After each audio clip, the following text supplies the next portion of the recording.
चलिए गाइस, अब हम पढ़ रहे हैं यही system of particles and rotational motion, और अब हम पढ़ रहे हैं dynamics of rotational motion about a fixed axis. अभी कोई हेडिंग मत दीजिए, हेडिंग में लिखवा लूंगा। अभी हमने काइनेमेटिक्स पढ़ी रोटेशनल मोशन की, यानी v is equal to u plus at का एनालॉग पढ़ा, v square is equal to u square plus 2as का एनालॉग पढ़ा, s is equal to ut plus half at square का रोटेशनल एनालॉग पढ़ा। ये थी काइनेमेटिक्स, जिसमें हमें फोर्स से कोई या टॉर्क से कोई ताल्लुक नहीं रहता है। अब हम डायनामिक्स पढ़ रहे हैं, जिसमें हमें वो एक्सेलरेशन पैदा करने वाले फोर्स या टॉर्क जो भी है उसमें भी इंटरेस्ट लेना है। देखिए table 7.2 list quantities associated with linear motion and their analogues in rotational motion. ये एनसीईआरटी का 7.2 इंपॉर्टेंट है, हम ऑलरेडी काफी बार उसे पढ़ चुके हैं। जो लीनियर मोशन में डिस्प्लेसमेंट है वो एंगुलर मोशन में एंगुलर डिस्प्लेसमेंट है, जो वहाँ वेलोसिटी है वो यहाँ ओमेगा है, जो वहाँ अल्फा है वो यहाँ ए है, वो यहाँ अल्फा है, जो वहाँ मास है वो यहाँ इनर्शिया है, जो वहाँ फोर्स है वो यहाँ टॉर्क है, जो फोर्स है वो टॉर्क है, और जो वर्क है वो वर्क का फॉर्मूला भी हमने पढ़ा नहीं है। काइनेटिक एनर्जी जरूर वहाँ हाफ एम वी स्क्वायर है, यहाँ हाफ आई ओमेगा स्क्वायर है, और पावर का फॉर्मूला भी डायरेक्टली अभी हमने पढ़ा नहीं है, पर लीनियर मोमेंटम तो पढ़ा है। तो चलिए और एक दो क्वांटिटीज पढ़ लें, फिर इस लिस्ट को हम कॉपी में लिख लेंगे। ठीक है, ये लिस्ट बड़ी इंपॉर्टेंट है, और एक दो चीजें पढ़ लें फिर ये लिस्ट कंप्लीट हो जाएगी। तो table 7.2 list quantities associated with linear motion and their analogue in rotational motion. We have already compared kinematics of the two motions. Also, we know that in rotational motion, moment of inertia and torque play the same role in mass. जो mechanics में मास है वो यहाँ moment of inertia है, और जो linear motion में force है वो यहाँ टॉर्क है। Even this we should be able to guess what the other magnetic analogs indicated in the table are. For example, we know that in linear motion work done, अब इसने directly दे दिया कि भाई linear motion में work done dw का formula f dx होता है, तो यहाँ फोर्स की जगह टॉर्क होगा, और लीनियर डिस्प्लेसमेंट की जगह एंगुलर डिस्प्लेसमेंट होगा। लीनियर मैकेनिक्स में फोर्स का ये फॉर्मूला है, और रोटेशनल मैकेनिक्स में वर्क का ये फॉर्मूला है टाउ डी थीटा। अच्छा, इंपॉर्टेंट है, बहुत ज्यादा न्यूमेरिकल्स में इसकी जरूरत पड़ती तो नहीं है, पर ठीक है, फॉर्मूला है मतलब इंपॉर्टेंट है। Since we already know the correspondence delta x, जो डिस्प्लेसमेंट है वो डी थीटा और जो फोर्स है वो टॉर्क है, it is however necessary that these correspondences are established in sound dynamical considerations. This is what we now turn to. खैर, हम इस डेरिवेशन में और इस बकवास में इंटरेस्टेड नहीं है जो अब इसने समझाया है, हम अल्टीमेटली इस फॉर्मूले में ही इंटरेस्टेड हैं। एक बार रीडिंग मार तो देते हैं, कहीं कोई दूसरी एडिशनल काम की इंफॉर्मेशन मिल जाए, अदरवाइज हम डेरिवेशन में इंटरेस्टेड बिल्कुल भी नहीं। Before we begin, we note a simplification that arises in the case of rotational motion about a fixed axis. Since the axis is fixed, only those components of forces which are along the direction of fixed axis need to be considered in our discussion. Axis fixed है, only those components of torques which are along the direction of the fixed axis need to be considered in our discussion. Only these components can cause the body to rotate about the axis. A component of the torque perpendicular to the axis of rotation will tend to turn the axis from its position. वो deep में हम नहीं समझे तो ज्यादा अच्छा है। वो कह रहा है कि अगर कोई टॉर्क ऐसी होगी ना, इधर जो काम करेगी वो पूरे एक्सिस को ही पलटा देना चाहेगी, तो ऐसी वाली टॉर्क हमारे काम की है और ऐसी वाली टॉर्क हमारे काम की नहीं है, क्योंकि एक्सिस तो फिक्स्ड है। एक्सिस तो फिक्स्ड है, तो वो सारी टॉर्क जो एक्सिस को ही पलटा देना चाहेंगे वो कुछ कर नहीं पाएंगे, उसको प्रॉपर रिएक्शन मिलेगा हिंज से, सपोर्ट से, और इस तरफ मूवमेंट वो क्रिएट नहीं कर पाएंगे। तो ये लाइन आप ना ही पढ़े तो ज्यादा अच्छा है। कौन सा कंपोनेंट काम का है और कौन सा कंपोनेंट काम का नहीं है, आप इसे इग्नोर करें। We specifically assume that these will arise necessary forces of constraint to cancel the effect of the perpendicular components.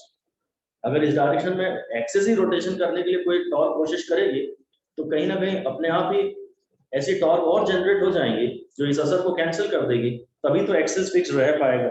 इस पूरे पैराग्राफ को छोड़ दिया जाए। कहता है the perpendicular component of the torques therefore need not be taken into account. जैसे हमें नहीं लेना, need not be taken into account, तो अच्छा है हम उनकी बात ही ना करें. This means that for our calculations of torques on a rigid body, number one, we need to consider only those forces that lie in planes perpendicular to the axis. Forces which are parallel to the axis will give torque perpendicular to the axis and need not be taken into account. सब ignore कर दीजिए. Second कहता है we need to consider only those components of positive position vectors which are perpendicular to the axis. Components of position vectors along the axis will result in torques perpendicular axis and need not be taken into account. इस पूरे को आप क्या छोड़ेंगे? Torque कभी-कभी तो zero ही आ जाती है, तो वो तो अच्छी बात है, और कभी-कभी टॉर्क जो है इस एक्सिस को ही घुमाने की कोशिश करेगी, और हम फिक्स्ड एक्सिस की बात कर रहे हैं, तो हम मानेंगे कि ये कुछ कर नहीं पाएगा. यहाँ तक पूरा आप अगर छोड़ ही दें तो ज्यादा अच्छा है. वर्क डन बाय अ टॉर्क, ये जरूर काम की बात है, पर वंस अगेन हम इसका फॉर्मूला जानते हैं, टाउ डी थीटा, वही ये कुछ प्रूव करने वाला है, और हम इसके डिस्कशन में और प्रूफ में किसी में कोई इंटरेस्ट नहीं रखते हैं. फिगर 7.34 बना है, इसके नीचे पढ़ते हैं क्या लिखा है. कहता है work done by force. Force के उसने दो कंपोनेंट बनाए हैं. F perpendicular act on a particular body rotating by a fixed axis. The particle describes a circular path with center C on the axis. Arc ये PP dash into ds gives the displacement of the particle. ठीक है, मैं पढ़ रहा हूँ, कुछ भी information काम की मिली नहीं है. कहता है figure 7.34 shows a cross section of a rigid body rotating about a fixed axis which is taken as the z axis perpendicular to the plane of the page. Or as said above, we need to consider only those forces which lie in the plane perpendicular to the axis. Let F perpendicular be one such typical force acting as shown on the particle. ये सब हो गया. For convenience, we call this to be in the xy plane, coincident to the plane of the page. कागज के plane में ही है. The particle at P perpendicular describes the circular path of radius. ये सब हो गया. और टाइम डेल्टा टी में डिस्प्लेसमेंट वगैरह देख रहा है. dw को वो स्टार्ट तो उसी तरह से कर रहा है, dw का फॉर्मूला f into ds लिख रहा है, और ds को अल्टीमेटली d sin थीटा वाला कंपोनेंट बच रहा है. वो सब पूरा ही छोड़ दिया जाए तो ज्यादा अच्छा है. और फाइनली मैं तो वही कह रहा हूँ आपसे एक बार फिर, ये मैं पूरा पैराग्राफ भी छोड़ रहा हूँ, सीधे इक्वेशन 7.41 पे आ गया. तो बस आप तो ये हेडिंग दे दीजिए, वर्क डन बाय अ टॉर्क. वर्क डन बाय अ टॉर्क, और हम इसका फॉर्मूला लिख लेते हैं सीधे टाउ डी थीटा. हम तो उसी एनालॉजी से ही लिख लेते हैं कि भाई f dx होता था, बस लीनियर मैकेनिक्स में f into dx होता था, तो यहाँ टाउ into d थीटा होगा, बस बात खत्म.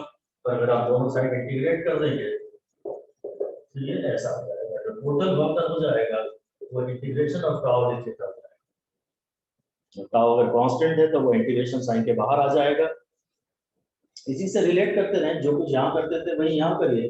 अलग से इसने जो डिस्कशन किया है वो पूरा का पूरा एक बार भी पढ़ने लायक नहीं है. उसमें एक आध भी कोई छुपा हुआ पॉइंट मेरे को मिल जाता तो मैं उसे हाईलाइट कर देता, पर ऐसा कोई पॉइंट नहीं है जिस पे आप ध्यान दें. पूरा इग्नोर मारें और टाउ डी थीटा आप इजीली कर सकते हैं. 7.41 के नीचे जो लिखा है वो मैं पढ़ रहा हूँ. This expression gives a work done by a total external torque which acts on the body rotating about a fixed axis. अब ये टोटल एक्सटर्नल है कि इंटरनल है, परवाह न करें. जिस भी टॉर्क कि आपको वर्क डन निकालने को दिया जाएगा वही टॉर्क आप यहाँ ले लेना. सब बाकी अगर कुछ काम का नहीं है तो वो ऑटोमेटिकली एलिमिनेट हो जाएगा. कहता है similarity with the corresponding expression dw is equal to f ds for linear is obvious. अब कहता है आप पावर पे आ जाइए, तो आप हेडिंग दे सकते हैं, हेडिंग दे दीजिए पावर इन रोटेशनल मोशन. अभी वर्क डन की बात की, अगर पावर इन रोटेशनल मोशन, जहां हम छोटा सा डेरिवेशन कर सकते हैं. भाई पावर होता है वर्क अपॉन टाइम, पावर होता है वर्क अपॉन टाइम, तो tau into D theta by dt type का हो गया, और d theta by dt angle upon time is angular velocity. So rotational power is tau into v. जो linear mechanics में power था वो f into d था. बस जो लीनियर मैकेनिक्स में पावर था वो f into v था. और इसको कह रहा है ये इंस्टेंटेनियस पावर है, ये भी इंस्टेंटेनियस पावर ही था. यहाँ डिफरेंशिएशन लग रहा है, तो दिस इज pi. इसकी भी आप परवाह ना करें कि पावर एवरेज है कि इंस्टेंटेनियस है, आप तो बस टाउ इनटू ओमेगा करिए और जो पावर मुझसे मांगा होगा वही आपका इस फॉर्मूले से अपने आप निकल आएगा। आप दिमाग न लगाएं कि एवरेज पावर है कि इंस्टेंटेनियस पावर है। आप तो ये कहो जो डेटा दिया है उसको हम यूज करेंगे और जो पावर निकलेगा वो वही निकलेगा जो तुम मांग रहे होगे, क्योंकि इसके अलावा तो तुमने कुछ सिखाया ही नहीं है मुझे। तो मैं काहे को दिमाग लगाऊं कि यार ये इंस्टेंटेनियस है या एवरेज है। तुम जो जो डेटा दोगे दिया जाएगा तुम्हें सवाल में, उससे तुम टाउ इनटू ओमेगा कर देना, तुम्हें ऑटोमेटिकली वही पावर निकल आएगा जो तुमसे मांगा जाएगा। और कोई चिंता ना करो, नामों पे ना जाओ, जो केवल पढ़ाया है और वही अज्यूम करो कि वही पूछा होगा, उसके अलावा पूछने को कोई हक इनको बनता भी नहीं। कहता compare this expression of power in the case of rotational motion about a fixed axis with that of the power in the case of linear motion.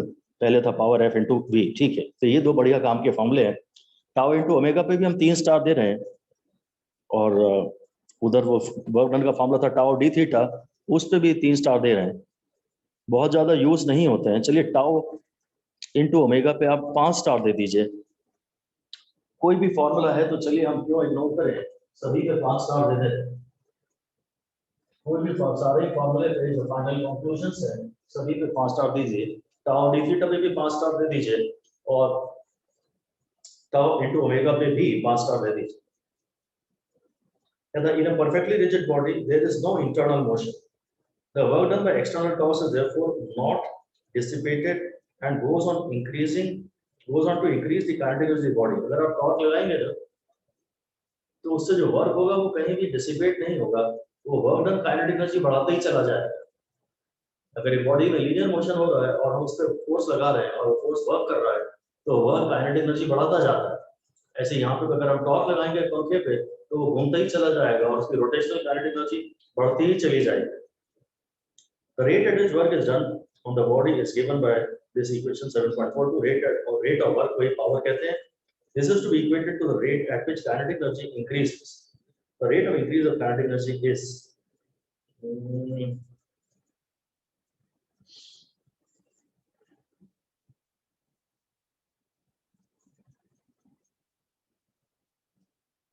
अब अपन हेडिंग दे देते हैं इसमें, relation between torque and moment of inertia. Relation between torque and moment of inertia, ये एक नया relation आ रहा है हमारे पास। Relation between torque and moment of inertia, ये हमने अब तक पढ़ा नहीं। मैं चाहे शायद डायरेक्ट कह तो सकता हूँ, जैसे F का फॉर्मूला ma है वैसे टॉर्क का फॉर्मूला I अल्फा। ये फॉर्मूला अब हम डिराइव करने वाले हैं। यहाँ थोड़ी इंटरेस्टिंग थोड़ी सी थ्योरी थोड़ी सी काम की है, इसलिए मैं उस थ्योरी को बता देता हूँ। हल्का सा डेरिवेशन भी देख सकता हूँ पर वो पूरा इग्नोर भी किया जा सकता है। ये एक नया फॉर्मूला पढ़ रहे हैं, जैसे F का फॉर्मूला ma था, जैसे टॉर्क का फॉर्मूला I अल्फा आएगा। ये ज्यादा इंपॉर्टेंट रहेगा, देंगे तो हम इस पे भी 5 स्टार, पर टॉर्क का फॉर्मूला I अल्फा कुछ ज्यादा ही इंपॉर्टेंट है। चलिए मैं इसमें आपको बताता हूँ। तो आपने हेडिंग तो दे ही दी है, फॉर्मूला हम अभी थोड़ी देर बाद लिखेंगे, आप लिख दीजिए कि work done by external torque goes on increasing. Work done by external torque goes on increasing the rotational kinetic energy of the body. Goes on increasing the rotational kinetic energy of the body.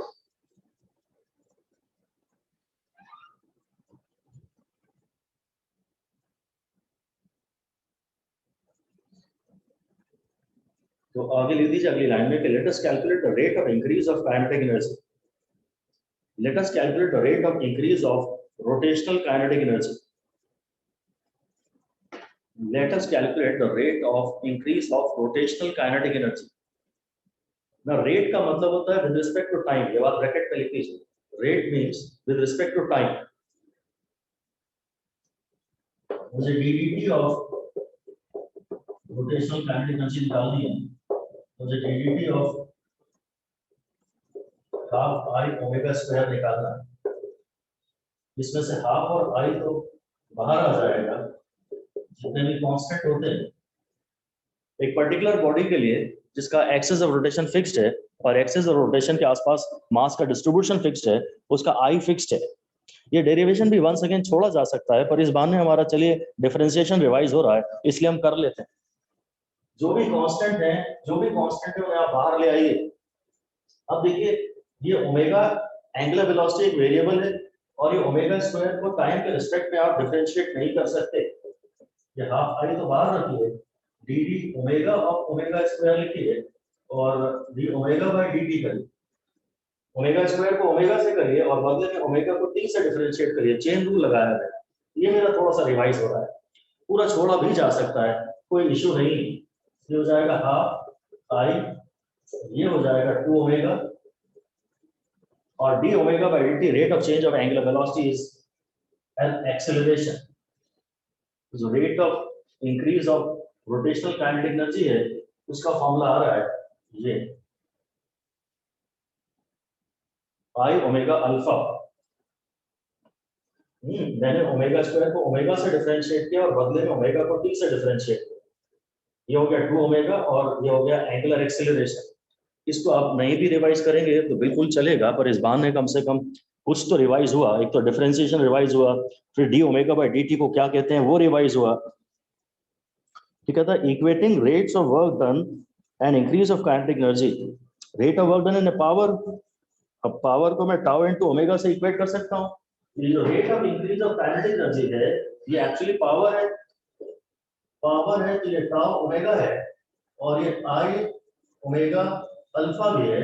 Omega omega cancel हो गया, तो torque का एक formula आ गया आई alpha.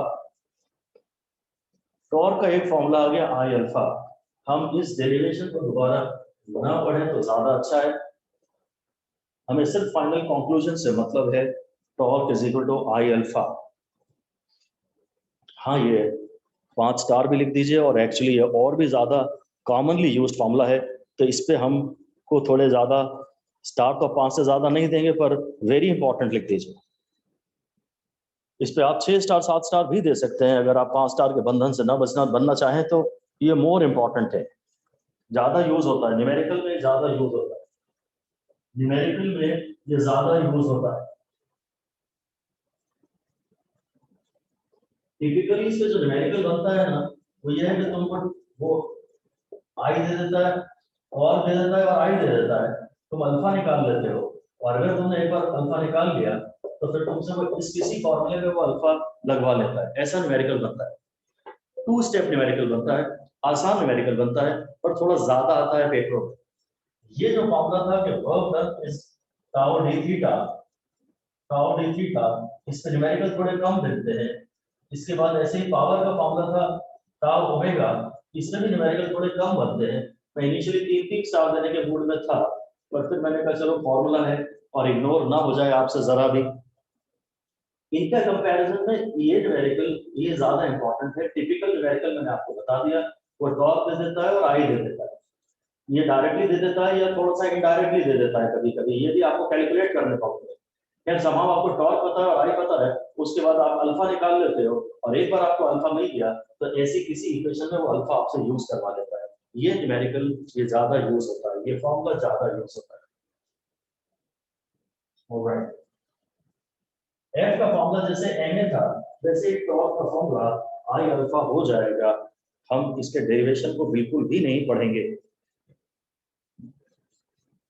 कहता है just as force produces acceleration, torque produces angular acceleration in a body.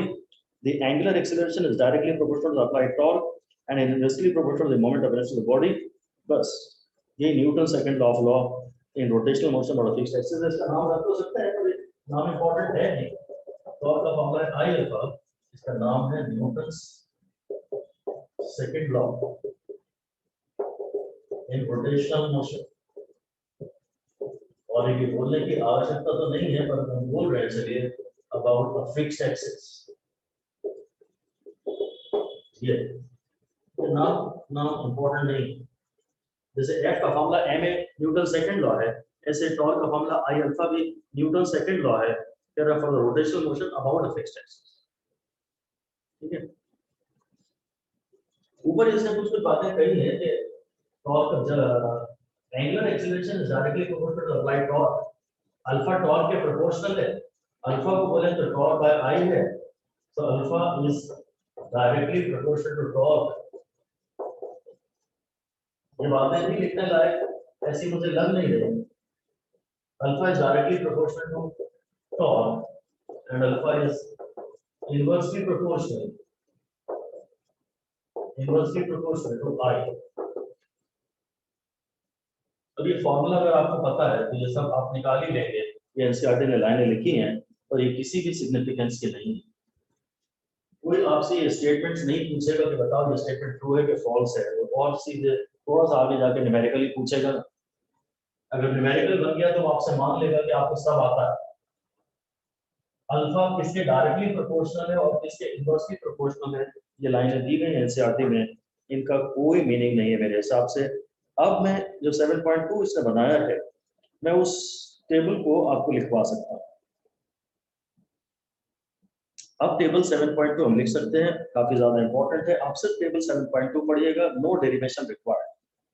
Table 7.2 जो इसने दिया है वो ये कह रहा है कि लीनियर मोशन में जो डिस्प्लेसमेंट है वो एंगुलर मोशन में एंगुलर डिस्प्लेसमेंट है। जो यहाँ v है, चलो dh/dt लिख लेते हैं, वो यहाँ ओमेगा है जो कि d(θ/dt) है। जो एंगुलर वेलोसिटी है वो rate of change of angle है, और जो एक्सेलरेशन है वो dv/dt होता है, और ये d²x/dt² भी होता है। और ऐसे यहाँ जो अल्फा है वो d(ω/dt) है, और वो d²θ/dt²। ये है यहाँ जो मास है वो चीज यहाँ पर इनर्शिया है आई। तो यहाँ फोर्स का फॉर्मूला ma है, यहाँ टॉर्क का फॉर्मूला आई अल्फा है, यहाँ वर्क का फॉर्मूला dw का f(dx) है। अगर वेरिएबल फोर्स हो तो वरना इंटीग्रेशन में फोर्स को इंटीग्रेशन साइन के बाहर ले आएंगे। और यहाँ dw का फॉर्मूला है टाउ d थीटा। ऐसे ही काइनेटिक एनर्जी, इसको ट्रांसलेटरी काइनेटिक एनर्जी बोलते हैं, ये हाफ एम वी स्क्वायर। और यहाँ काइनेटिक एनर्जी रोटेशनल बोला जाता है, half I omega square. M की जगह आई डाल दीजिए और वी की जगह ओमेगा डाल दीजिए। और फाइनली पावर का फॉर्मूला यहाँ एफ इनटू डी है, और यहाँ ट्रांसलेटरी पावर बोल सकते हैं, रोटेटरी पावर बोल सकते हैं, ये टाउ इनटू ओमेगा। और एक लीनियर मोमेंटम स्मॉल पी से मैं लिख रहा हूँ, लीनियर मोमेंटम स्मॉल पी से एम वी है, और ये एंगुलर मोमेंटम पार्टिकल का एल का फॉर्मूला पी की जगह एल आ जाएगा, और एम की जगह आई आ जाएगा, वी की जगह ओमेगा आ जाएगा। बस ये बहुत ज्यादा इंपॉर्टेंट लिस्ट है, इसी को बार बार आप पढ़ते रहिएगा और स्पेशल ध्यान दीजिएगा इन दोनों पर। टॉर्क के फॉर्मूले आई अल्फा पे और एल के फॉर्मूले आई ओमेगा पे ज्यादा ध्यान दीजिए, इन पे आप ज्यादा ध्यान दीजिएगा। इन्हें अलग से हम लिख लेते हैं, अब बाकी को मिटा देते हैं। जो ज्यादा काम आएंगे इस चैप्टर में, बाकी तो आपको याद है, जिन पे आपको एफर्ट डालना पड़ेगा, जिनमें आप कंफ्यूज हो सकते हैं, जिनमें कंफ्यूजन की थोड़ी बहुत पॉसिबिलिटी है, वो ये है टॉर्क का फॉर्मूला है आई अल्फा और एल का फॉर्मूला है आई ओमेगा। इन पे ध्यान दीजिए जितना ज्यादा हो सके, इन पे ज्यादा ध्यान दीजिए। ये थोड़े इनिशियली आपके मिक्सअप होते हैं। इसमें आ रहा है, इसको याद कराने के लिए मैं बोल रहा हूँ, ये है तो फा, वो में आ रहा है फा, आई तो हर एक में आ रहा है। बहुत सारे तरीके हो सकते हैं। तोहफा लेगा तोहफा अल्फा, लेगा ओमेगा।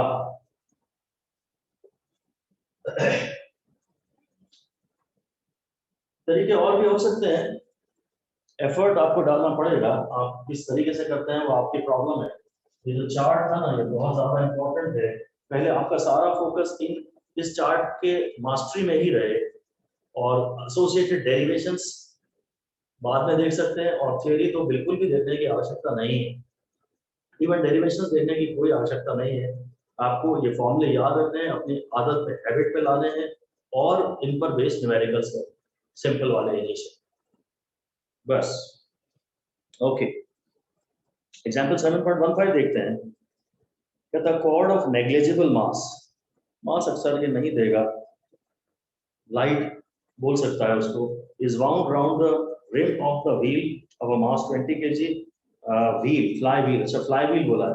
फ्लाई व्हील एक इंपॉर्टेंट बात है जिससे हमें पता लग जाता है कि डिस्क, फ्लाई व्हील बोला है, fly wheel of mass 20 kg and is 20 centimeter, steady pull of 25 Newton is applied to the cord as shown in figure this much। अच्छा, बढ़िया सवाल है, थोड़ा इंटरेस्टिंग है, हल्का सा शायद एडवांस्ड है, पेपर के लिए इंपॉर्टेंट है। The flywheel is mounted on a horizontal axis with frictionless bearings. ये सारी बातों को इग्नोर करना चाहिए, जो आपको थ्योरी की बातें नहीं समझ में आ रही है ना, आप उन्हें इग्नोर करो। आप केवल ये बोलो कि फ्लाईव्हील है, उसका मास 20 kg है और उसका रेडियस 20 सेंटीमीटर है और उस पर पुल 25 न्यूटन है। जो केवल मैथमेटिकल बातें दी हैं, आप केवल उन पर ध्यान दीजिए, थियरी को आप इग्नोर करिए। एक कह रहा compute the angular acceleration of wheel and he worked on fine also the economic concept। अच्छा, बढ़िया सवाल है, शानदार सवाल है। ये फ्लाईव्हील है, जैसे कि हम डिस्क समझते हैं, ये प्रॉपर्ली यहाँ पे एक फोर्स लगाया जा रहा है, ये आर है, तो मैं तो कहूँगा नंबर वन टॉर्क निकालो। टॉर्क हो जाएगा F into R, perpendicular distance. Force की लाइन ऑफ एक्शन ये है और परपेंडिकुलर डिस्टेंस ये है, यहीं से एक्सेस गुजर रहा है, यहीं से एक्सेस है जो बोर्ड के अंदर जा रहा है, इसी एक्सेस के अबाउट ये घूम रहा है। जो भी डिस्टेंस आपको दिया है वही परपेंडिकुलर डिस्टेंस है, नहीं तो कोई थीटा देता। तो जो टॉर्क कैलकुलेट होगी वो है 25 into 2 शायद 50 और इसकी यूनिट है न्यूटन मीटर। पहले कहता है calculate the angular acceleration of wheel, तो मैं पहले निकलवा रहा हूँ टॉर्क, मैं पहले निकलवा रहा हूँ 1 का a, 1 का a पार्ट निकलवा रहा हूँ, ये a लिखा है उसमें, ठीक, a का मैं 1 पार्ट निकलवा रहा हूँ टॉर्क। अगर फोर्स दिया है और डिस्टेंस दिया है तो आप पहले टॉर्क निकाल ही लीजिएगा एफ इनटू आर। और लगता है मुझे कि मुझे अब ना इसके आई पे जाना पड़ेगा। आई का फॉर्मूला होगा हाफ एम आर स्क्वायर, क्योंकि ये डिस्क है ना और एक्सिस सीजी से गुजर रहा है और प्लेन के परपेंडिकुलर है। एम आर स्क्वायर मास है 20 kg, मास है 20 kg और रेडियस दिया है 20 सेंटीमीटर, 0.2 into 0.2, ये मोमेंट ऑफ इनर्शिया हो गया, ये 10 से 2 हो गया और 1.2 हो गया, लगता है 0.4 आ जाएगा ऐसा यूनिट्स में। सर एक मिनट, 5 न्यूटन मीटर 0.4 तो ठीक है सर, वो 0.2 लेना था फर्स्ट में। 25 into 0.2 is equal to 5। to r और रेडियस 20 सेंटीमीटर है तो ये 0.2 मीटर आ जाएगा और ये 5 हो जाएगा। ऑलराइट, पहले मैंने टॉर्क निकाला F into R से और फिर I निकाला। अब असली चीज निकल रही है, अब असली चीज है टॉर्क का फॉर्मूला है I अल्फा, तो 5 is equal to I 4/10 into alpha, इससे मेरा एंगुलर एक्सेलरेशन आ गया 50/4, 25/2 यानी 12.5 और इसकी यूनिट है रेडियन पर सेकंड। तो जब भी वो अल्फा मांगेगा ना, आपको अक्सर यही करना पड़ेगा, आपको फॉर्मूला तो यही लगाना पड़ेगा, पर आपको टॉर्क भी डायरेक्टली हो सकता है वो ना दे और आई भी डायरेक्टली ना दे। टॉर्क का फॉर्मूला तो अक्सर एफ इंटू आर ही होगा, कोई प्रॉब्लम नहीं आएगी। आई में आप गलती कर सकते हैं, टॉर्क में आप गलती नहीं करेंगे, हालांकि आपके लिए थोड़ा नया है, पर आप टॉर्क में गलती नहीं करेंगे, वो आप एफ इंटू आर ही लेंगे और आई जरूर गलती हो जाएगी, बॉडी को पहचानने में, एक्सिस को पहचानने में आप गलती कर देंगे। अल्फा की वैल्यू कुछ आ गई समथिंग समथिंग, मैं वैल्यूज पे ज्यादा ध्यान नहीं दे रहा हूँ, स्टेप्स पे ध्यान दे रहा हूँ। मेरा बेसिक फॉर्मूला ये है, टॉर्क मैं हमेशा एफ इंटू आर से निकालूंगा और अगर ये डिस्क है और एक्सिस सीजी से गुजर रहा है और प्लेन के परपेंडिकुलर अंदर जा रहा है, इसके हॉरिजॉन्टल एक्सिस के अबाउट ये घूम रहा है, अगर कोई चीज यहाँ घूम रही है, पंखा घूम रहा है, पंखा हॉरिजॉन्टल प्लेन में घूम रहा है तो वर्टिकल एक्सिस के अबाउट घूम रहा है ना, ये एक्सिस और इसके अबाउट पंखा हॉरिजॉन्टल प्लेन में घूम रहा है। अगर टेबल फैन है तो ये हॉरिजॉन्टल एक्सिस है और पंखे के ब्लेड यहाँ घूम रहे हैं, हमने उसे एक जगह फ्रीज कर दिया है, स्पिन मूवमेंट उसमें नहीं हो रहा है, स्विंग नहीं हो रहा है, ये हॉरिजॉन्टल एक्सिस के अबाउट ये वर्टिकल प्लेन में चीजें घूम रही है, वही यहाँ पे भी हो रहा है। एफ इंटू आर से आप एफ इंटू आर से टॉर्क निकालिए ज्योमेट्री से और एक्सिस को ध्यान से देखिए, आई निकालिए, आई के निकालने में गलती हो सकती है, टॉर्क के निकालने में आपसे गलती नहीं होगी। इस तरह से आपने अल्फा निकाल लिया, एक पार्ट हो गया। बी कह रहा है find the work done by the pull when 2 metre of the cord is unbound. रस्सी हमने 2 मीटर खींच दी, तो work done by the pull. अब मैं तो अगर इसने मेरे को लीनियर डिस्प्लेसमेंट दिया है, तो मैं वर्क डन को फोर्स इनटू लीनियर डिस्प्लेसमेंट भी कर सकता। फोर्स है मेरा 25 न्यूटन और डिस्प्लेसमेंट है 2 मीटर, तो वर्क डन आप लिख सकते हैं बी केस में कि work done by the linear force, work done by linear force is equal to linear force into displacement, तो linear displacement. Work done by linear force is equal to F into x, linear force तो linear displacement, ये भी हो सकता है क्योंकि मुझे बात है उसका ऑलरेडी मीटर में दी हुई है। ये 25 न्यूटन दिया है और ये 2 मीटर दिया है, तो ये 50 न्यूटन मीटर। और वर्क डन को तो हम लोग जूल में भी एक्सप्रेस कर देते हैं। यूनिट की खैर परवाह ना करें कि न्यूटन मीटर है कि जूल है, ज्यादा परवाह ना करें भाई। ये वर्क डन तो डायरेक्टली आ गया मेरा, क्योंकि मुझे डिस्प्लेसमेंट मीटर्स में दिया हुआ था।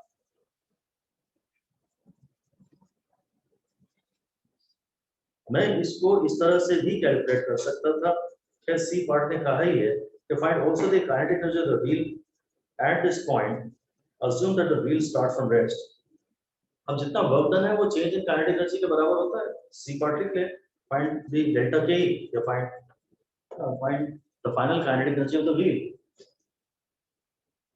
Find the final kinetic energy of the wheel.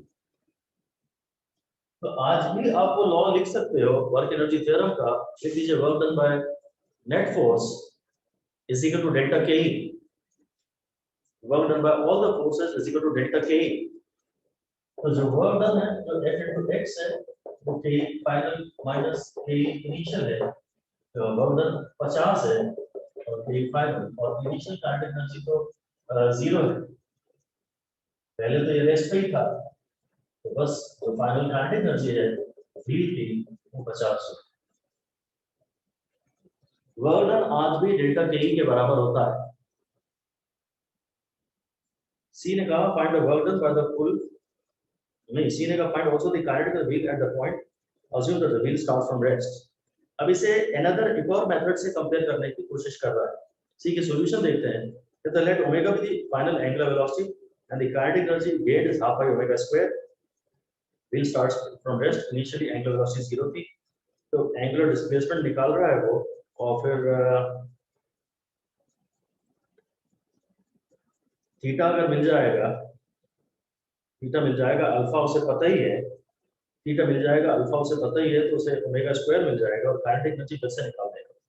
तो ये मेथड भी चलिए हम कर तो लेते ही हैं, कुछ तो हम यहाँ सीख ही रहे हैं, हालांकि मैं इसको ज्यादा पसंद नहीं करता।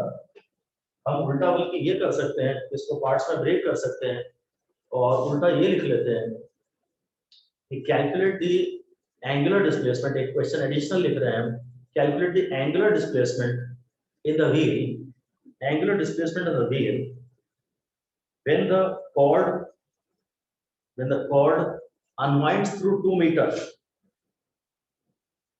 रस्सी जब 2 मीटर खुलती है, मान लीजिए ये वाली रस्सी अभी यहाँ आ गई है, मान लीजिए रस्सी यहाँ पे जो पॉइंट था ना रस्सी का, वो फाइनली यहाँ आ गया है, ऐसा ये ऐसे नीचे चली गई है और ये पॉइंट यहाँ आ गया है, तो इसमें एंगुलर डिस्प्लेसमेंट कितना है ये चाहिए, एंगुलर डिस्प्लेसमेंट चाहिए। तो एंगुलर डिस्प्लेसमेंट तो हमेशा आर्क अपॉन रेडियस है, और ये जितना नीचे गया है वही तुम्हारी ये आर्क है, ये 2 मीटर है और रेडियस शायद 0.2 है, तो एंगुलर डिस्प्लेसमेंट है 10 और यूनिट होगी इसकी रेडियन। एंगुलर डिस्प्लेसमेंट अगर मांगता है तो ये थोड़ी सी टफ चीज मांग रहा है जो इजीली आपको क्लिक नहीं करेगी शायद, और एंगुलर डिस्प्लेसमेंट तो अगर आप थोड़ा सा समय देंगे अपने आप को तो क्लिक कर जाएगा कि भाई मेरे को एक चीज मीटर में दी है और रेडियस को मीटर में दिया ही है, ये डिस्प्लेसमेंट है, ये लीनियर डिस्प्लेसमेंट है, ये लेंथ ऑफ द आर्क है, इतनी रस्सी खुल गई, इतनी रस्सी खुल गई, मे बी ये यहाँ से यहाँ आ गई, यहाँ की रस्सी, इतनी रस्सी खुल गई, तो इतना एंगल स्वीप किया है व्हील ने, रस्सी खुलती जाती है, पहिया घूमता जाता है, रस्सी में लीनियर मोशन होता है, पहिए में एंगुलर मोशन होता है, तो ये लीनियर मोशन 2 मीटर के करस्पॉन्डिंग एंगुलर डिस्प्लेसमेंट कितना है वो 10 रेडियन है, ठीक है। और अब अगले पार्ट में एक और लिख देते हैं, calculate the angular velocity, calculate the angular velocity of the wheel.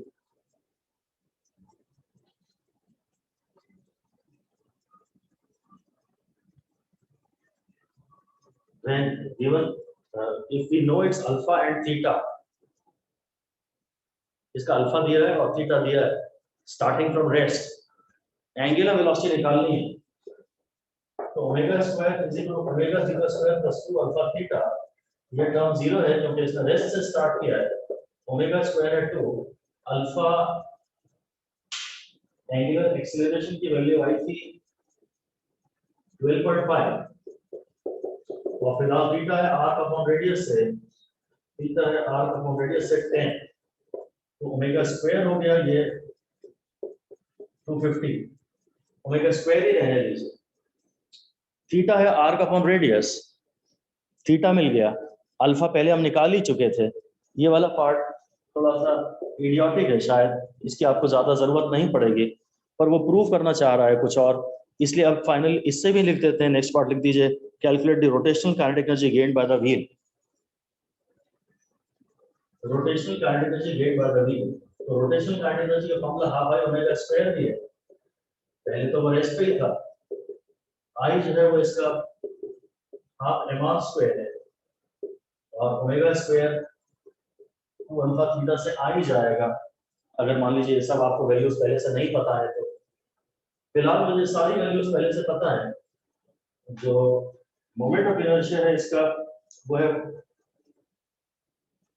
Moment of inertia है इसका 0.4 4/10 और ये है 250, तो ये 2 से कैंसिल हो गया, 25 2 जा 50 जूल ये भी आ। तो फोर्स इनटू डिस्प्लेसमेंट से प्रूव हो गया कि जो फोर्स इनटू डिस्प्लेसमेंट ने वर्क किया है वही तो इसमें kinetic energy, rotational kinetic energy wheel में आई। इसी ने सी कहा है, डी पार्ट का है compare answers to part B and C, और हमको कह रहा है the answers are same, that is the kinetic energy gained by the wheel is equal to work done by the force and there is no loss in energy due to friction. वो तो हम हमेशा ignore ही करेंगे, बस आपको ये लिख दीजिए कि work done bye translatory force on the wheel, work done by translatory force on the wheel is equal to gain in rotational kinetic energy of the wheel.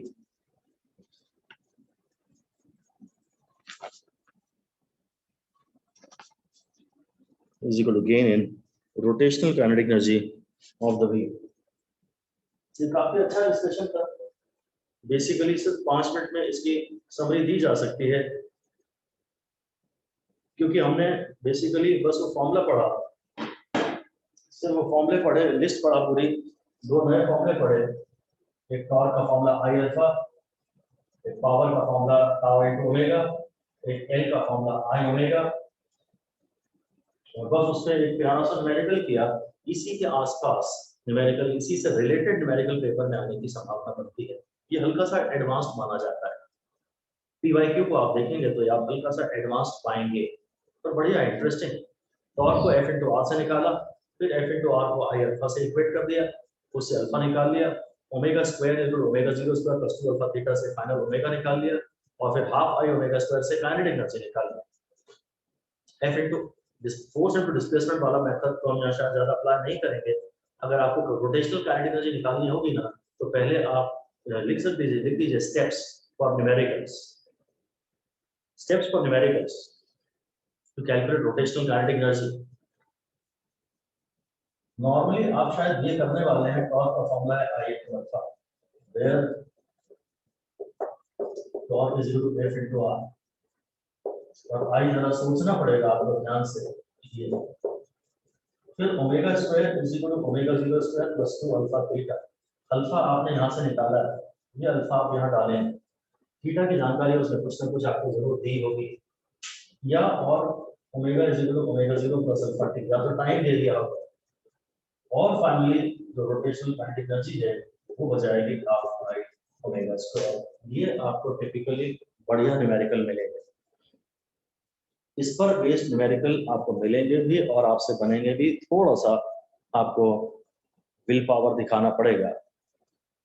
जैसे ही आप डिसाइड कर लेंगे कि यार करना ही है, तो फिर ये बन भी जाएगा। जब तक आप डामाडोल रहेंगे तब तक ये नहीं बनेगा। मोमेंट यू डिसाइड कि बॉस मुझे तो करना है, मुझे ही करना है, ये आपसे बन जाएगा। टिपिकली इस पर बेस्ड मेडिकल, इससे ट्राई करना, इससे बन जाए तो ठीक है, नहीं तो छोड़ दे।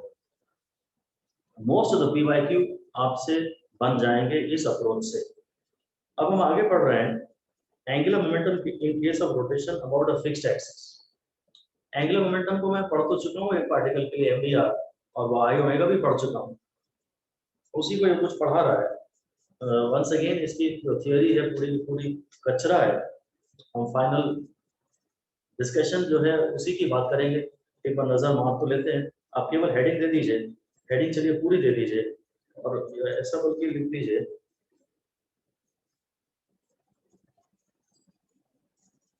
का फॉर्मूला तो आ ही चुका है, बस हेडिंग दे दीजिए एंगुलर मोमेंटम। हेडिंग दे दीजिए एंगुलर मोमेंटम में। एक बार थोड़ी सी हेडिंग करने की कोशिश कर लेता हूँ और ये छोड़ दें तो ज्यादा अच्छा है। कहता we have studied in section 7.7 the angular momentum of a system of particles. एक पार्टिकल के एंगुलर मोमेंटम को उसने स्मॉल एल से लिखा था और पूरे सिस्टम के एंगुलर मोमेंटम को कैपिटल एल से लिखा था। We already know from there that the time rate of total angular momentum of a system of particles over a point is equal to the total external torque. हाँ, ये तो बढ़िया बात है। ये कह रहा है, मैथमेटिकल बात कह रहा है कि भाई जो rate of change of time rate है बस रिस्पेक्ट टू टाइम। या तो we already know the time rate, मतलब रेट का भी मतलब खाली टाइम के रिस्पेक्ट में ही होता है। रेट भी खाली कहता है rate of change of total angular momentum of system of particles about a point is equal to the total external torque। बस यही देखेंगे, torque is dl by dt। कहता है when the total external torque is zero, the total angular momentum of the system is conserved। ये भी हम जानते हैं कि आप बाहर से torque नहीं लगाएंगे तो dl जीरो है, डेल्टा l जीरो है, l final minus l initial zero है और l final is equal to l initial है। अगर बाहर से torque नहीं लगाएंगे तो angular momentum conserved रहेगा। ओके, ये हम पढ़ भी चुके हैं और दोबारा आगे भी आने ही वाला है। that we now wish to study the angular momentum of the special case of rotation on a fixed axis। Total कचरा इग्नोर ही करेंगे, तेजी से एक बार ग्लांस कर जाता हूं मैं। The general expression of the total angular momentum of the system of particles r cross p है। अब बेसिकली चलो एक फॉर्मूला रिवाइज हुआ कि मोमेंट ऑफ मोमेंटम इसका नाम था तो r cross p था। एंगुलर मोमेंटम यानी मोमेंट ऑफ लीनियर मोमेंटम, तो हाँ angular momentum r cross p। So we first consider the angular momentum of the typical particle of the rotating rigid body and the sum of contributions of individual particles। इसके बाद सब particles का L आप add कर दीजिए तो आपको पूरी रिजिड बॉडी का L मिल जाएगा। और टिपिकल पार्टिकल I L जो है r cross p है। बस हम तो यही खाली रिवाइज करवा रहे हैं आपको। एक सिंगल पार्टिकल के लिए जो L होता है वो r cross p होता है। चलो हमारा ये फॉर्मूला रिवाइज हो गया। और जो p होता है ना वो mv होता है। ये लीनियर मोमेंटम है, ये एंगुलर मोमेंटम। और मैं इसके बारे में फिर आगे कुछ पढ़ नहीं रहा हूं जो कुछ उसने लिखा है।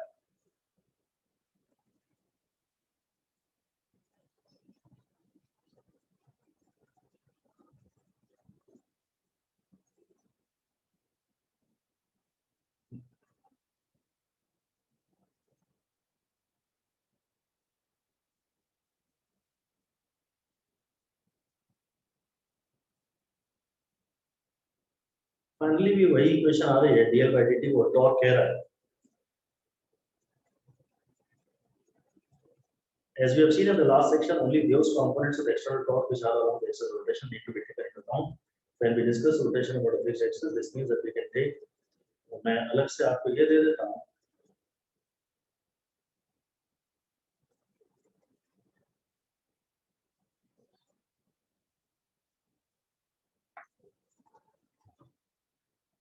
एक लाइन लिख दीजिए, फाइनल कंक्लूजन थ्योरी का लिख लेते हैं, बल्कि शायद काम का नहीं है वो किसी के रूप में, अभी तक तो मैंने कभी उसे यूज होते हुए देखा नहीं। एक लाइन लिख दीजिए, for rotation about a fixed axis. इतना सब इसने मेहनत की है तो कम से कम इसका कंक्लूजन तो देख ही लें, बाकी इस पेज को पूरी तरह छोड़ दिया जाए दबंगता से। For rotation about a fixed axis comma the component of angular momentum the component of angular momentum perpendicular to the fixed axis, the component of angular momentum perpendicular to the fixed axis is constant. Axis के perpendicular जो angular momentum है वो constant.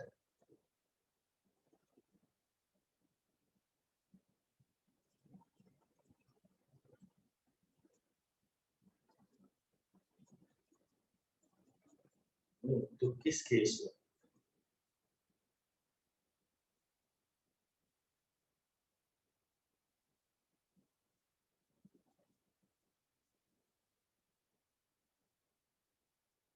For rotation about a fixed axis, the component of angular momentum perpendicular to the fixed axis is constant. पंखे के case में imagine करो, पंखे का केस सीलिंग फैन में एक्सिस वर्टिकल है,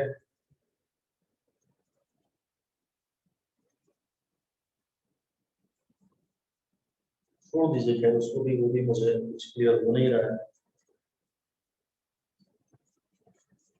और फिर बस वो वही आ रहा है कि टॉर्क का फॉर्मूला उसने फाइनली आई अल्फा लिख दिया। तो ये already derived this equation using the work energy rule. तो ठीक है, कुछ भी इसमें आप पूरे सेक्शन को ही इग्नोर कर दीजिए।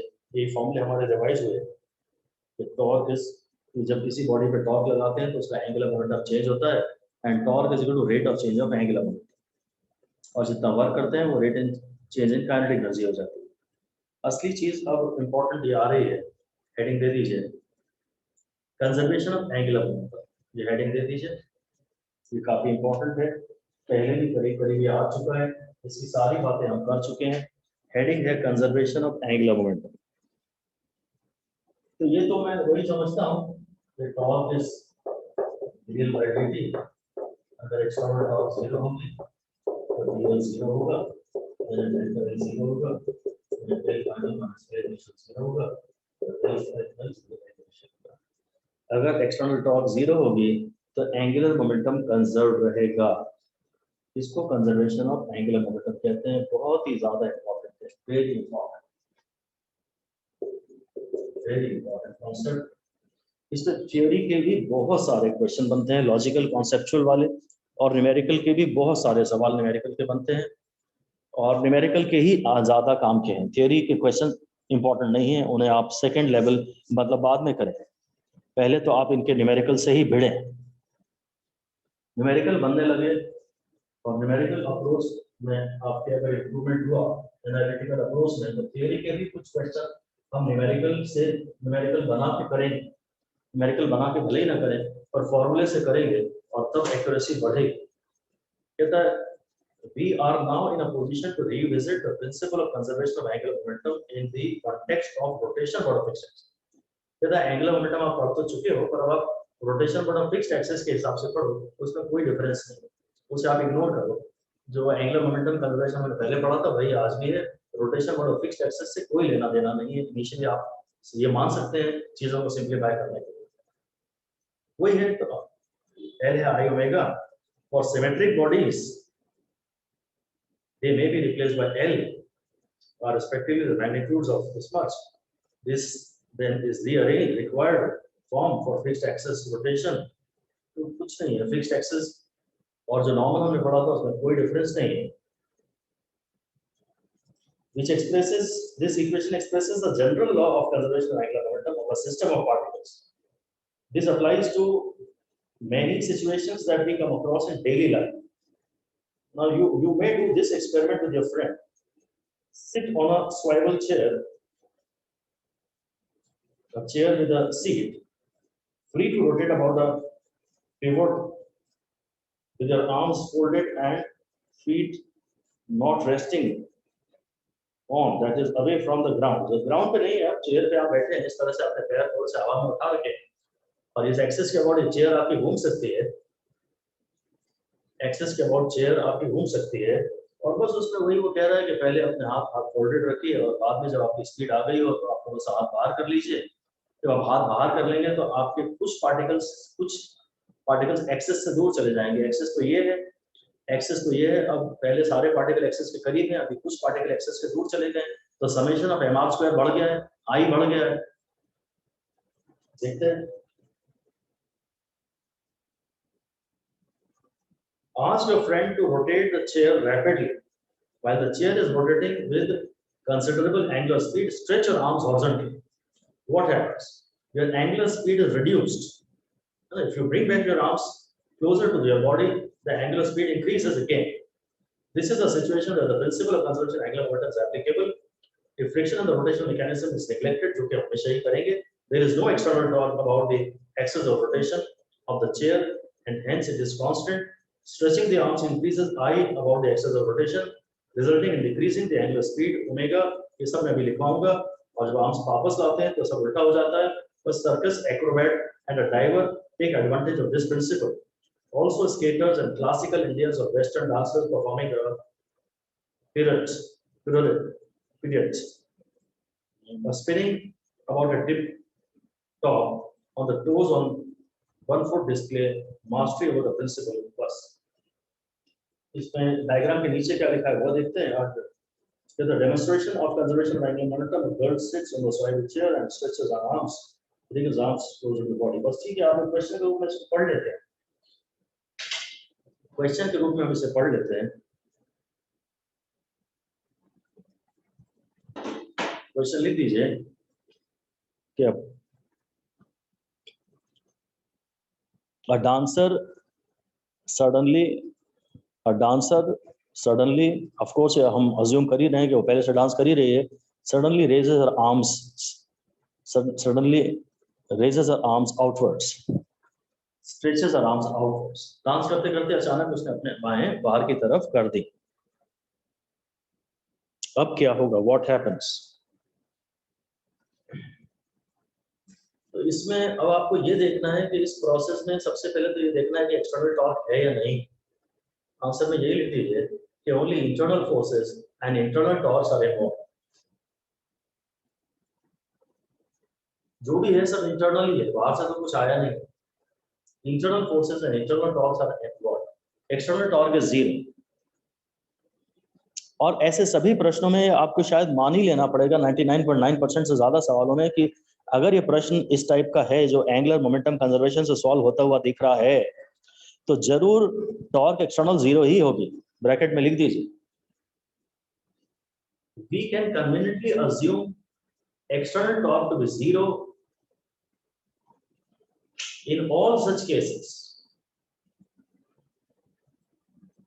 We can conveniently assume external torque to be 0 in almost all such cases करते हैं. आप ऐसे सभी केसेस में आप देखेंगे आपके पास ऐसी कोई इंफॉर्मेशन मैथमेटिकल दी नहीं है या थ्योरेटिकल जिससे आपको लगेगा कि बाहर से टॉर्क आएगा. तो पहला स्टेप मैं कहता हूं कि चेक करो कि एक्सटर्नल टॉर्क है या नहीं है. वो उसका हमेशा जवाब आएगा कि नहीं है. तो धीरे धीरे अगर आप इसे चेक करना छोड़ भी देते हो कि बाहर से टॉर्क है कि नहीं है तो चलेगा.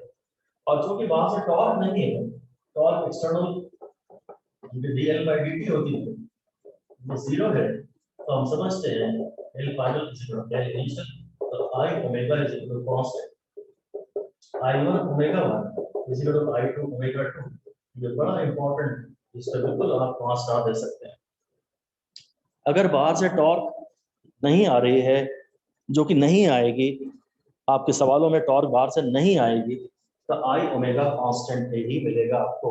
अगर उसने पुराना I दिया है और नया I दिया है और पुराना ओमेगा दिया है और नया ओमेगा मांगा है तो ये 5 स्टार है. मतलब इसमें तो मैं अब 5 स्टार नहीं दे रहा, पर इस पे 5 स्टार है. जो न्यूमेरिकल्स होंगे ना, न्यूमेरिकल्स में आपको ये करना पड़ेगा और थियरी के सवालों में आपको ये करना पड़ेगा. थियरी के सवालों में ये करना पड़ेगा. I ओमेगा कांस्टेंट है. अब मैं समझ रहा हूँ कि भाई यार अब आगे लिखिए. असली बात ये है, अब लिख दीजिए, मेन लिख दीजिए. स्टेप नंबर 2 लिख दीजिए. पहला स्टेप नंबर 1 था ये था कि टॉर्क है कि नहीं ये देखना है. स्टेप नंबर 1 ये था कि टॉर्क है कि नहीं ये देखना है. और स्टेप नंबर 2 में ध्यान से अब देखना है, we have to think of the new I very careful. I में ही हमेशा गड़बड़ी होती है, मैंने आपको पहले भी बताया. I में ही हमेशा गड़बड़ी होती है. और बड़ा आसान है I को सोच पाना, पर शायद इसीलिए ज्यादा गलती हो जाती है. फिलहाल तो ये कहेंगे कि बॉडी के कुछ पार्टिकल एक्सेस से दूर चले गए. ऐसा लिख दीजिए. When the arms are outstretched, when the arms are outstretched, when the arms are outstretched, a few particles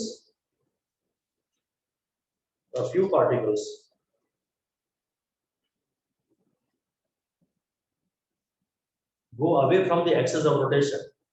A few particles go away from the axis of rotation. जो पहले axis के करीब थे वो अब axis के दूर चले गए. A few particles go away from the axis of rotation. Their mr square increases. इनका m तो वही है पर इनका r बढ़ गया है, इनका mr square बढ़ गया है. तो टोटल जो समेशन ऑफ mr square था ना वो इंक्रीज हो गया, मतलब I इंक्रीज हो गया. कुछ पार्टिकल एक्सिस से दूर चले गए हैं तो इनका mr स्क्वायर बढ़ गया है, तो I बढ़ गया है. I ओमेगा कांस्टेंट है, I ओमेगा कांस्टेंट है तो omega proportional to 1 by I है. अगर I बढ़ेगा तो ओमेगा घटेगा, ओमेगा घटेगा. और मैं इसमें आपसे ओमेगा का फॉर्मूला होता है 2 पाई बाय टी. अगर ओमेगा घटेगा तो मैं टी बढ़ेगा, ये भी आपसे कह सकता हूँ. ये टाइम पीरियड के बारे में भी आपसे बातें कर सकते हैं. बस मैं इसी में एक दो चीजें थोड़ी सी आपको और एडिशनल पढ़ा रहा हूँ जो कि डायरेक्टली फिलहाल एनसीईआरटी में नहीं दिख रही हैं. ये जैसे एनसीईआरटी में नहीं था पर अगर ये पढ़ाया है तो ये पूछ ही सकता है ओमेगा का, क्योंकि फॉर्मूला आप ऑलरेडी जानते ही हैं 2 पाई बाय टी. थियरी के बहुत सारे क्वेश्चन बनते हैं और यूजुअली इससे थियरी के क्वेश्चन नहीं आते हैं. भले ही वो I1 omega 1 is equal to I2 omega 2 का सवाल देगा, पर न्यूमेरिकली आने के चांसेस हैं वो I1 भी दे देगा, ओमेगा 1 भी दे देगा और नया I भी दे देगा और नया ओमेगा मांग लेगा. उस सवाल के आने के बहुत ज्यादा चांस है. और थियरी की बात करता है तो वो आप देख रहे हैं कि जब कुछ पार्टिकल दूर चले गए तो समेशन ऑफ mr स्क्वायर बढ़ गया, I बढ़ गया, ओमेगा कम हो गया. और अगर ओमेगा कम हो गया तो टाइम पीरियड बढ़ गया इस फॉर्मूले से. अगर वो ओमेगा के बारे में पूछता है तो वह सवाल आसान है, पर अगर टाइम पीरियड के बारे में पूछता है तो वह सवाल कठिन है. इसमें थियरी में इसने इसकी बात की है सर्कस एक्रोबैट एंड डाइवर. अब मैं इसमें छोटी सी थियरी आपको बता रहा हूँ. स्विमिंग पूल में डाइविंग बोर्ड पे जब हम खड़े हैं तब क्या हो. स्विमिंग पूल में जब हम डाइविंग कर रहे हैं, स्विमिंग पूल पे डाइविंग बोर्ड पे पहले अप एंड डाउन हम जंप करते हैं, उससे हमारा लीनियर मोमेंटम बढ़ जाता है. और उसके बाद हम जब जंप मारते हैं और हवा में आ जाते हैं, हवा में जब हम आ जाते हैं तो हम अपनी बॉडी को थोड़ा सा गठरी बना के सिकोड़ लेते हैं. तब हम यहाँ से में भी गुजरने वाले हॉरिजॉन्टल एक्सिस के अबाउट ऐसे ऐसे हमारी बॉडी घूमती है, समरसॉल्ट्स. तो मैं इसे लिखवाऊंगा तो नहीं क्योंकि बहुत डिटेल में यहाँ दिया नहीं है और एक्स्ट्रा थियरी नहीं करना है का मतलब है.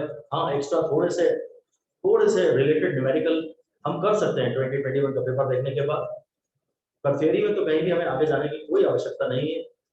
तो क्या होता है स्विमर जब हवा में होता है ना, उसके ऐसे हाथ पैर बाहर होते हैं पहले तो, फिर वो हाथ और पैर दोनों अपने एक्सिस के पास कर लेता है. तो कुछ पार्टिकल एक्सिस के करीब आ जाते हैं तो I कम हो जाता है तो ओमेगा बढ़ जाता है.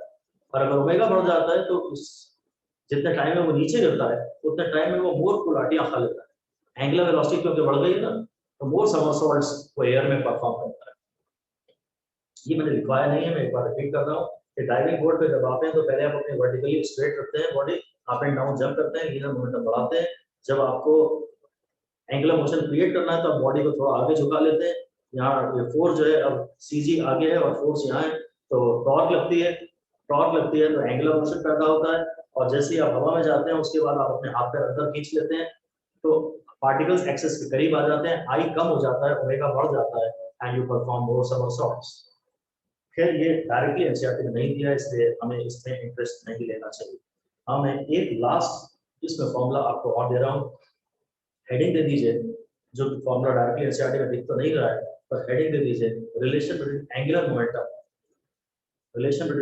Momentum and rotational kinetic energy.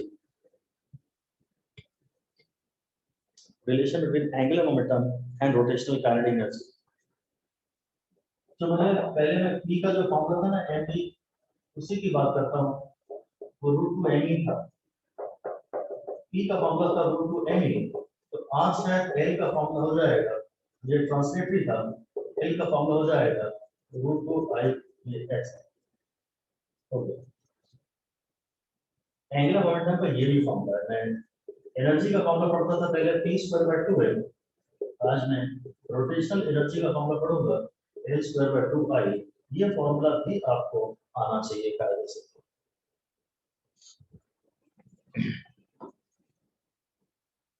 ये फॉर्मूला भी आपको आना चाहिए. डायरेक्टली ये एनसीईआरटी में नहीं दिया है, पर ये हमने जरूर लीनियर मैकेनिक्स में पढ़ा है, तो इसका रोटेशनल एनालॉग हम ये पढ़ सकते हैं। अब इस पर्टिकुलर सवाल में वो आपसे कह सकता है कि जब आपने हाथ बाहर खींच खींच दिए, जब आपने हाथ बाहर किए तो आपकी रोटेशनल एनर्जी पे क्या फर्क पड़ा है। एल तो कांस्टेंट है, आई बढ़ गया है, आई बढ़ गया है तो ई कम हो गया। एल कांस्टेंट है, टॉर्क तो आई नहीं है, तो एल तो हमेशा कांस्टेंट ही लेना है, और आई बढ़ गया है तो फिर ई कम हो गया है, रोटेशनल काइनेटिक एनर्जी कम हो गई है। इस फॉर्मूले सबसे तो ज्यादा अच्छा है। अगर आप रोटेशनल काइनेटिक एनर्जी के फॉर्मूले हाफ आई ओमेगा स्क्वायर से सोचेंगे तो शायद आपको दिक्कत होगी। आप क्योंकि इसमें ओमेगा का स्क्वायर है ना, इससे सोचें, अगर सोच नहीं है, अगर आपको ये फॉर्मूला यूज नहीं करना तो इससे सोचें, क्योंकि ये कांस्टेंट है, आई ओमेगा कांस्टेंट है। अब जो ओमेगा पे फर्क पड़ा है वही रोटेशनल काइनेटिक एनर्जी पे फर्क पड़ा है। जो रोटेशनल काइनेटिक एनर्जी है that is proportional to omega, क्योंकि अगर टॉर्क नहीं आई है तो आई ओमेगा कांस्टेंट, इस तरह से भी इसको सोचा जा सकता है। तो इस फॉर्मूले की इनवैट की आवश्यकता नहीं है, फिर आप इससे कर लें, आपको जो कंफर्टेबल लगे। पर आप आई ओमेगा, इस ओमेगा स्क्वायर को ओमेगा इंटू ओमेगा लिखिएगा, और इस वाले आई ओमेगा को कांस्टेंट पूरा डाल दीजिएगा, तब rotational kinetic energy proportional to omega. वैसे ये फॉर्मूला आपको अगर याद हो तो अच्छा है, लीनियर मैकेनिक्स में तो पढ़ा ही है, पी का फॉर्मूला रूट में अभी तो पढ़ते ही थे, तो रूट टू आई ई पढ़ लीजिए, ठीक है। So that is all about it now, guys. Thank you. Good luck. तो देखिए आज की क्लास की जो समरी है वो बेसिकली बस इतनी सी है। वर्क डन का फॉर्मूला होता है tau D theta, rotational power होता है, ये सब रोटेशनल वर्क है, रोटेशनल पावर है टाउ इनटू ओमेगा। टॉर्क का फॉर्मूला होता है आई अल्फा, एल का फॉर्मूला होता है आई ओमेगा। मुझे खाली इन्हीं दो में ज्यादा इंटरेस्ट है। Torque delta L by delta T होता है, अगर एक्सटर्नल टॉर्क जीरो है तो डेल्टा एल जीरो है, मतलब एल कांस्टेंट है, तो आई ओमेगा भी कांस्टेंट कह सकते हैं, रूट टू आई ई भी कांस्टेंट कह सकते हैं, और I two two pi by T भी कांस्टेंट कह सकते हैं। तो आपको देखना है कि उसने आई में चेंज देखिए ओमेगा मांगा है कि ई मांगा है कि टाइम पीरियड मांगा। इसमें एक स्टैंडर्ड क्वेश्चन मैं आपको दे रहा हूं, एक स्टैंडर्ड क्वेश्चन ये है, चलिए अच्छा ये लिखिए, क्वेश्चन लिखिए, considering earth as a solid sphere, considering earth as a solid sphere, write an expression of its angular momentum, write an expression of its angular momentum number 1। अर्थ को मान लीजिए सॉलिड स्फीयर, तो इसका एंगुलर मोमेंटम लिखिए, और number 2 rotational kinetic energy. अब अगर rotation angular momentum तो उसे बताना पड़ेगा किस एक्सिस के अबाउट, अगर कुछ नहीं बताया है तो जिस एक्सिस के अर्थ अबाउट अर्थ रोटेट करता है उसी की बात हम लोग कर रहे हैं। एल का फॉर्मूला है आई ओमेगा, आई है 2/5 mr स्क्वायर और ओमेगा है 2 पाई/t, जहां आप t को 24 आवर्स लिख सकते हैं। अर्थ अपने आसपास अपने एक्सिस के अबाउट 24 घंटे में एक चक्कर पूरा कर लेता है, तो इस तरह का कोई एक्सप्रेशन आपको अर्थ का लिखना लिख सकता है। सॉलिड स्फीयर वाली बात इंपॉर्टेंट है कि भाई सॉलिड स्फीयर है इसलिए 2/5 mr स्क्वायर, और ओमेगा तो अर्थ का हमें पता है 2 पाई/t, इस पे कोई हो सकता है। अगर ये फाइनली पुट करना ही पड़ता है तो आप ये टाइम सेकंड्स में पुट करिएगा, इसे सेकंड्स में जरूर कन्वर्ट करिएगा, ऐसा यूनिट नहीं है। 84,600। हाँ 86,400 सेकंड्स। और दूसरे अगर वो आपसे पूछना है एंगुलर मोमेंटम, तो एंगुलर मोमेंटम है आई, एंगुलर मोमेंटम है, एंगुलर मोमेंटम तो हो गया, और रोटेशनल काइनेटिक एनर्जी पूछ रहा है, रोटेशनल काइनेटिक एनर्जी तो फिर वही हो गया हाफ आई ओमेगा स्क्वायर, वही है हाफ इनटू 2/5 mr स्क्वायर। अब वो ओमेगा को जिस भी तरह से आपसे लिखवा लें, फ्रीक्वेंसी के टर्म्स में लिखवा सकता है, हो सकता है omega is 2 pi L square, वो फिर रीअरेंज करने को दे सकता है, सवाल डिपेंड करता है कि उसने क्या दिया है। तो ऐसे कुछ सिंपल केसेस बन जाते हैं, ऐसे सिंपल केसेस बन जाते हैं। और एक बिल्कुल लास्ट न्यूमेरिकल में फाइनली आपसे करा रहा हूं, कीपिंग का क्वेश्चन है ये, keeping the mass constant,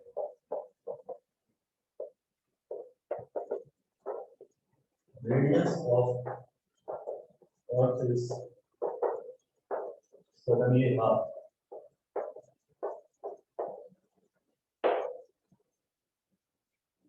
mass constant रखते हुए इसके रेडियस को अचानक आधा कर दिया जाता है, calculate its mean time period of rotation, मतलब ऑफ इट्स ओन एक्सिस। ये मास कांस्टेंट रखते हुए इसका रेडियस अचानक हमने आधा कर दिया, तो नया टाइम पीरियड क्या फर्क पड़ेगा? अच्छा, बढ़िया इंपॉर्टेंट क्वेश्चन है। तो भाई अब इसमें जरूर कोई इंफॉर्मेशन तो है नहीं, तो मैं यही मानूंगा कि तुमने टॉर्क जीरो ही लगाई होगी। टॉर्क लगाई होती तो तुम उसकी कोई मैथमेटिकल जानकारी देते तो मुझे, कैसे किया ये मुझे नहीं पता, तो मैं तो यही मानूंगा कि टॉर्क जीरो। मैं आई एम नॉट इंटरेस्टेड कि तुमने कैसे कर दिया।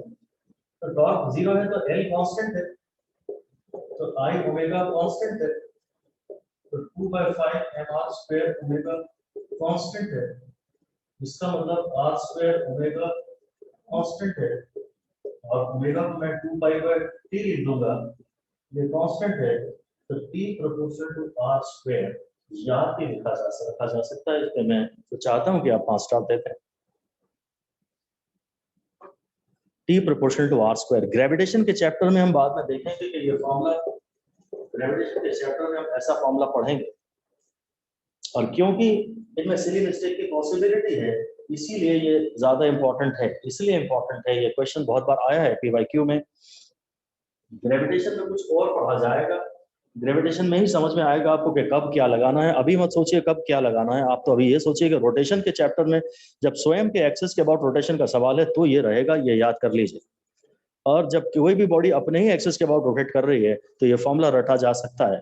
भाई टॉर्क लगाई नहीं है, एल कांस्टेंट है, आई ओमेगा कांस्टेंट है, आई का ये फॉर्मूला है, और ओमेगा को मैंने लिख दिया 2 पाई/t, so t proportional to r square, so t2/t1 is r2/r1 whole square, so t2/24 hours is equal to r2/r1 half, ये नया रेडियस आधा कर दिया, सो t2 इज 6 आवर्स।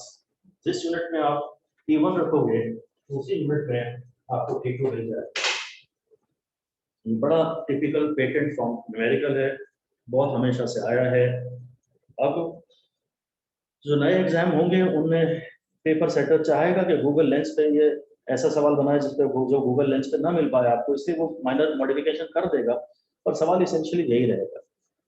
एकदम से वो सवाल आपको नहीं मिल पाएगा, कुछ डेटा चेंज कर देगा, कहीं कुछ और माइनर चेंज कर देगा, सवाल 6 लाइनों का बना देगा, सवाल डिफरेंट नहीं होगा, सवाल डिफरेंट नहीं होगा। ये रटने लायक है कि रोटेशन के चैप्टर में t proportional to r square होता है, और बाद में हम पढ़ेंगे कि ग्रेविटेशन के चैप्टर में t square proportional to r cube होता है। So guys, thank you so much, good luck.